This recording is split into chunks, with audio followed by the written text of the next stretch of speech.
Hello. Some of you might remember from my September wrap-up video that I did not like the book Big Swiss. And at a certain point in my review of that, I said this. A lot of people have said this is really great sapphic representation and they're so excited to read this book, and I'm like, I can think of a lot of books that are better.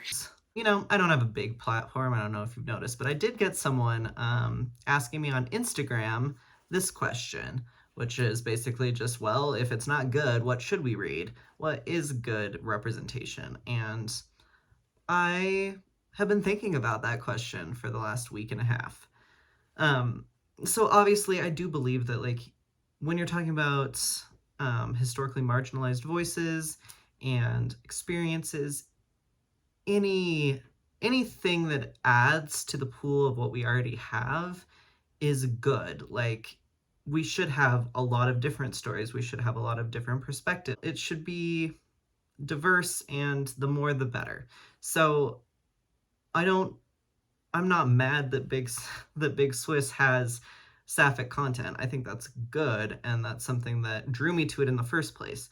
I just, as I said in my last when I last talked about it, I didn't really love the way that relationship was portrayed.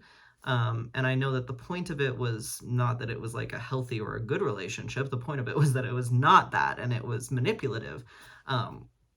But yet, I just didn't like the way it was portrayed very well, and it frustrated me that a lot of people were sort of overlooking the other issues with the book by saying, well, it's really good sapphic representation, though, because I didn't think it was the greatest sapphic representation either. So, without further ado, I will give you 10 books that I think are better representation than Big Swiss.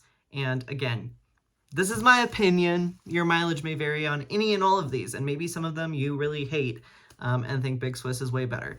It's all just opinions, but I'm gonna tell you what mine is. I also appreciate that, like, a lot of lists of sapphic or lesbian fiction just say the same books over and over again, so I'm not going to be out here trying to recommend The Color Purple to you. Like, I know that you know about The Color Purple, so I tried to pick some books that are a little bit less well known. Not all of them are, but I just see fewer people talking about them, and they haven't gotten as much attention, certainly, as Big Swiss has. I think a lot of these. So we're going to start off with something else that I read in September, right before I read Big Swiss, and that is All This Could Be Different by Sarah Thinken Matthews. I talked about this in the same reading wrap-up, so you can go to that if you want to hear my in-depth feelings about this book. I liked this book a lot. It is not a perfect book. There are issues that I had with it, but overall, the main character, Sneha, is a lesbian, and a lot of this book is about her kind of coming to terms with her own identity as a lesbian and also as an Indian immigrant, the way that she kind of has a double life with her friends versus her parents back home, and a lot of her kind of mishaps and misadventures in the dating world. So there's some messy things. She herself is a little bit of a mess, and is sometimes cruel and sometimes manipulative, and yet we have sympathy for her. She's not an unlikable character, I thought, and that's not really the point of this book, whereas I think the point of Big Swiss was to have a really unlikable character doing horrendous things. But yeah, this book felt very grounded in reality, where there was messiness, there was cruelty, there was things that worked and things that didn't work. And I really liked how just kind of down-to-earth and realistic it was. I think this is good representation of a lot of different experiences and different sexualities, and it's wrapped up in social commentary that I think really works, whereas I didn't feel that with Big Swiss. But maybe this isn't explicit enough. Maybe the thing you liked about Big Swiss was the lesbian sex scenes, and let me offer you this. This is Plain Bad Heroines by Emily M. Danforth, and this is a book that is really a celebration of sapphic identity. There's a threesome between two lesbians and a bisexual person in this book that is explicit and I think very well written. I had a fun time reading it. And this is a gothic horror book that kind of skips between the past and the present and involves a haunted school, so it's kind of like dark academia, gothic horror. But the root of this book and the soul of this book is about how lesbians and queer people and sapphic people have been around always. They always have been here. They always will be here. But historically, their voices have been silenced. And I really liked that exploration. This is another book that isn't without its faults. It's also 600 pages long, so be ready to really sink into it if you want to read it, but I really enjoyed reading it, and it certainly is a real celebration of sapphic love and sapphic relationships. If you're into the genre fiction, I would strongly recommend trying out the Locked Tomb series by Tamsin Muir. This is the third book in the series, because I don't have the first two on me, but the first book is Gideon the Ninth, followed by Harrow the Ninth, and then the third, Nona the Ninth. I haven't actually read this one yet, but I've read the first two and really loved them. This is sci-fi fantasy. It is very difficult to explain, and certainly a criticism that these books face is that they're very complicated plot-wise and somewhat difficult to follow. And I don't disagree with that. It takes concentration to follow what's going on in these books, but they are really fun. I think the world building is really cool. I think sort of where the magic comes from, and the sci-fi system. It's sort of a space opera, combined with apocalyptic fiction with superpowers. And most of the main characters are lesbians, and it really explores the deep relationships between these characters. And a lot of the characters aren't good people, you know. There's a lot of manipulation, there's a lot of unhealthy relationships going on, there is a lot of sort of misunderstanding and tragedy, but also they're very comedic. They are such a fun read. I really, really love these books. So if you want a book that is heavy sci-fi fantasy, but is also kind of humorous and funny, and also providing social commentary as much sci-fi fantasy does, while being primarily about lesbians who are space necromancers, this is the series for you. It's super fun. I really strongly recommend it. Gideon the Ninth was one of my top 5 books that I read last year, so I have a lot of fun with these. But hey, maybe you're not into genre fiction, and that is okay. Maybe one of the things that drew you to Big Swiss is kind of that genre that I was also talking about in my September reading wrap-up video of like the unlikable female character doing shitty things. And you like that more modernist, realistic fiction style. So if that's you, I would recommend Dykette by Jessica Fran Davis. This is another book that is kind of polarizing. I feel like people either really love it or really hate it. And it's not one of my favorite books of all time, but I did really like it. It's a story about several lesbian couples who all kind of go on a retreat together. One couple is quite young, sort of mid-late 20s, and then there's an older couple who's been together for a long time and are kind of like old lesbian royalty. The main character of this book is absolutely insufferable. I hated her. And honestly, everyone, like no one is really super lovable in this book. But yeah, the main character is just so annoying. I do think that this book does a better job of kind of using that to its benefit, using that character and her actions to critique society. I think it says a little bit more than Big Swiss manages to say, or maybe it just doesn't take itself quite as seriously as Big Swiss does. So I really enjoyed it. I think it does a really good job of analyzing queer culture and some of the infighting and sort of clickiness that goes on, and how it also deals a lot with social media and how we live life kind of for clout online oftentimes, and a lot of the things we do is for visibility, and looking good in a virtual world that's not real. And I also really liked the commentary and sort of the differences between and the generation gaps between the younger couple and the older couple. There's a lot of sex in this one if you're into that, and I don't know. I liked it a lot better, but it is kind of in that same vein, I thought. Another book that kind of falls under that genre, and has some similarities, although it is also a little bit more sci-fi, is Our Wives Under the Sea by Julia Armfield. And this book did get quite a lot of attention when it came out last year, and I really liked this book. The characters are a lot more likable than Dykette or Big Swiss. It's not really falling in that genre of like unlikable female characters.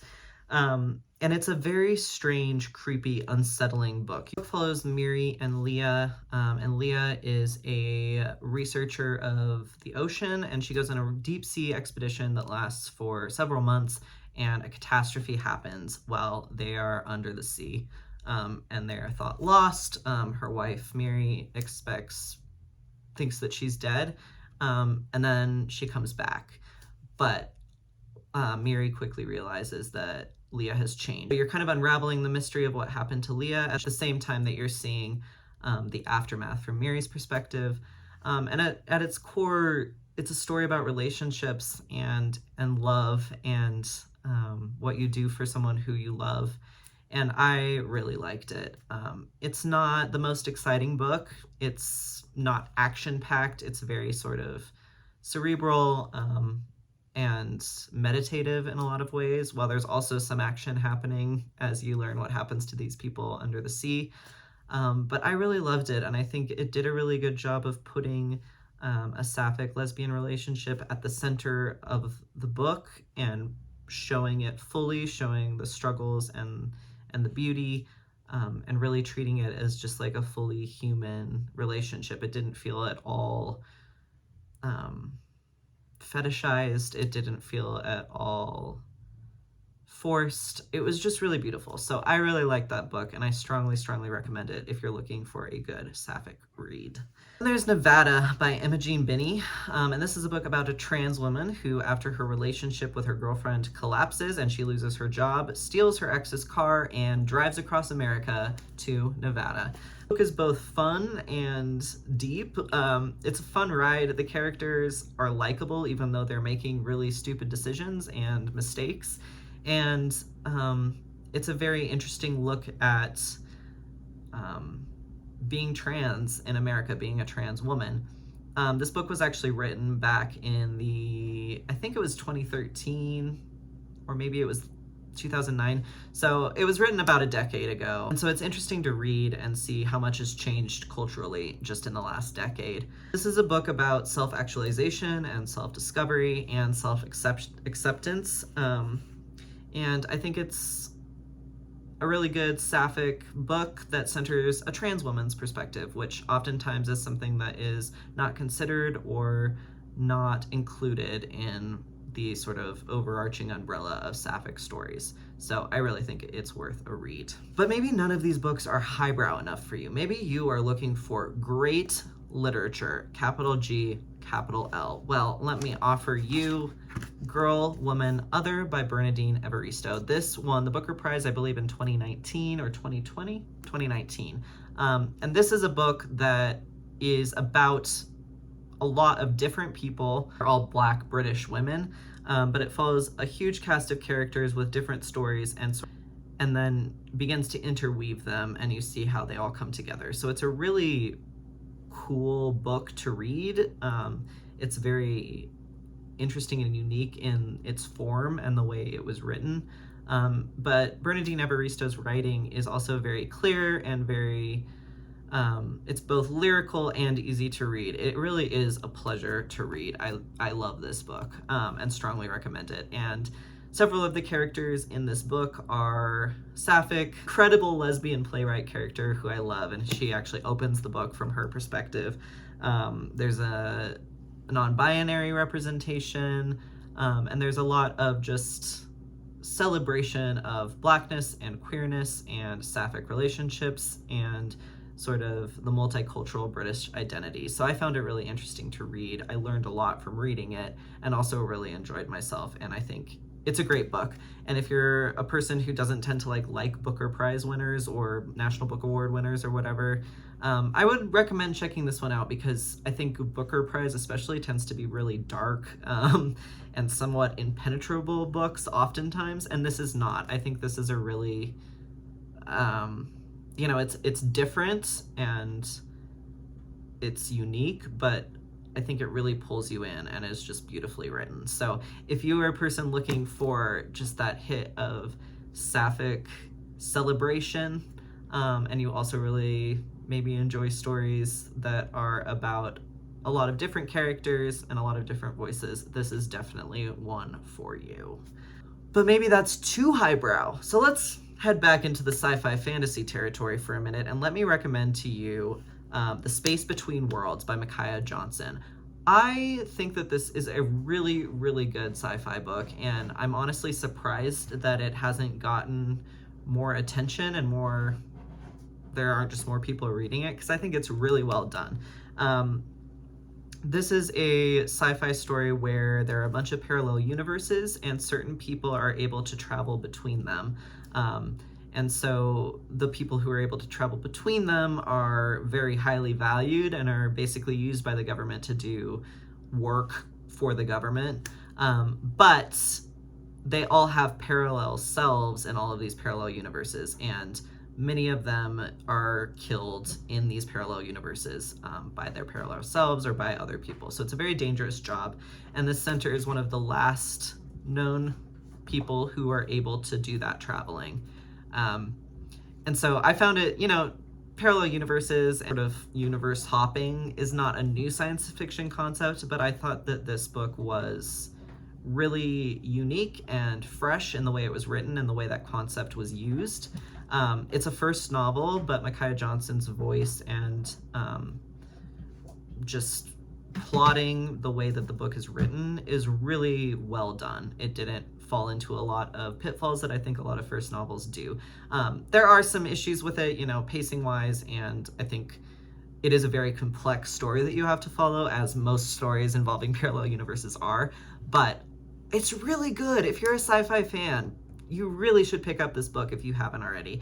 And it does also center a really wonderful sapphic relationship. It's kind of an enemies to lovers type thing, and my cat is on the counter trying to eat plants. Hey! Okay, we're good. But yeah, I think the sapphic relationship is sort of the center and the heart of the book. These two characters just keep being pulled back together again and again. And I found it to be a very believable, very well-written relationship. And really, yeah, the entire book is really just well done. And I want more people to read it, so I strongly, strongly recommend it. I even, on this list, have a graphic novel for you if you are a graphic novel person. One of my favorite books from last year was Stone Fruit, which is a graphic novel written and illustrated by Lee Lai. And this is a really beautiful exploration of just relationships in general, both familial, friendship, and romantic. This book explores the messy end of what was a loving and long-term relationship, and what it means to be family, and also what it means to be free in many senses of that word. It's a very, it's a very realistic look at life. It doesn't pull punches. It's very sad at points, and it's also very uplifting at points.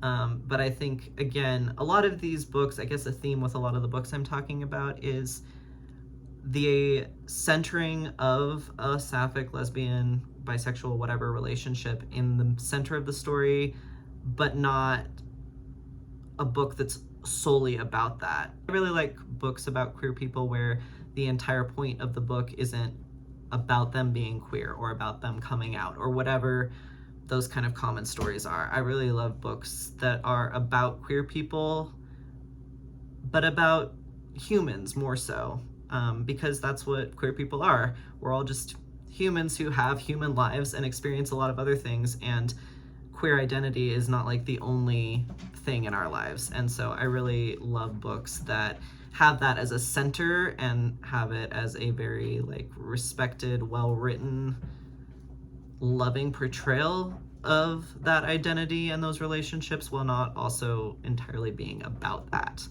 if that makes sense. And I found this book to be that, and it's really, really cleverly illustrated. I really like the illustration style. I'll show a couple of examples here.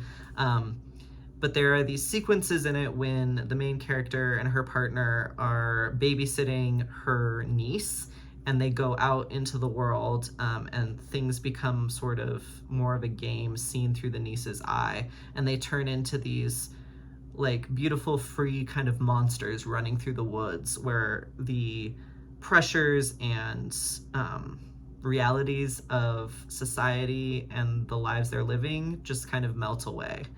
And that's really beautifully portrayed in the art itself. So like I said, it's just a really good portrayal of relationships and the way we can both really hurt people who we love and help them heal. And I strongly recommend reading it. It's another one that got a little bit of attention when it came out, but I don't think it's nearly as popular as it should be, and I almost never see it pop up on like lists of sapphic books. Last but not least is In the Dream House by Carmen Maria Machado, and this book is quite well known, it's quite popular, but I think it's important to include on this list because I think it's a really important book for everyone to read. This is a memoir that chronicles an abusive relationship that the author experienced. And it is a very brutal, very honest portrayal of that abuse. One of the praises that goes towards Big Swiss is that it is a portrayal of a really unhealthy, manipulative sapphic relationship. And I do think that there's something to be said about sort of oftentimes sapphic and lesbian relationships or relationships between women or women-aligned people are portrayed sort of as pure, and a lot of times queer relationships in general are portrayed as unproblematic and they don't show kind of the darker sides. And I think a lot of the reason for that is because societally there's so much negativity towards queer relationships. And so in art, people are oftentimes trying to celebrate that. But that creates this idea that maybe abuse doesn't happen between queer partners or that women can't be abusers. And that, of course, is not true. Oh my God, my cat. I don't know. Any of you cat people, does your cat just like chew on plastic all the time? I don't know what it is. Like, she doesn't eat it. She just chews on it incessantly. I don't even know where she got this piece. It's important to realize that abuse and bad relationships do happen among women, among queer people. And this book, like I said, is a really honest, brutal portrayal of abuse and discussion of it, and a discussion of the effects of it. In the Dream House is also one of the, I think, most unique and beautiful pieces of writing I've ever read. The format of it is basically in a lot of little vignettes written in different literary styles, from gothic horror to a romance novel to sci-fi to erotica. And yet it, through all of it, is telling the progression of this story of this relationship and Carmen Maria Machado's life. And it's just incredibly well written. And I really think it should be on everyone's reading list, regardless of whether you're queer, regardless of whether you like to read memoirs, regardless of whether you're interested in sapphic stories at all. It's just an incredible piece of literature, and I strongly, strongly recommend reading it. Okay, so that is my 10 books that I think are better sapphic representation than Big Swiss. I hope you enjoyed this video. Would love to hear comments and opinions about these books and others if you have them, and I am always also looking for more sapphic book recs. So if you've got them, please give them to me. Let me know what you think about my picks. And that's all for today. Thanks for joining me, and I will talk to you later.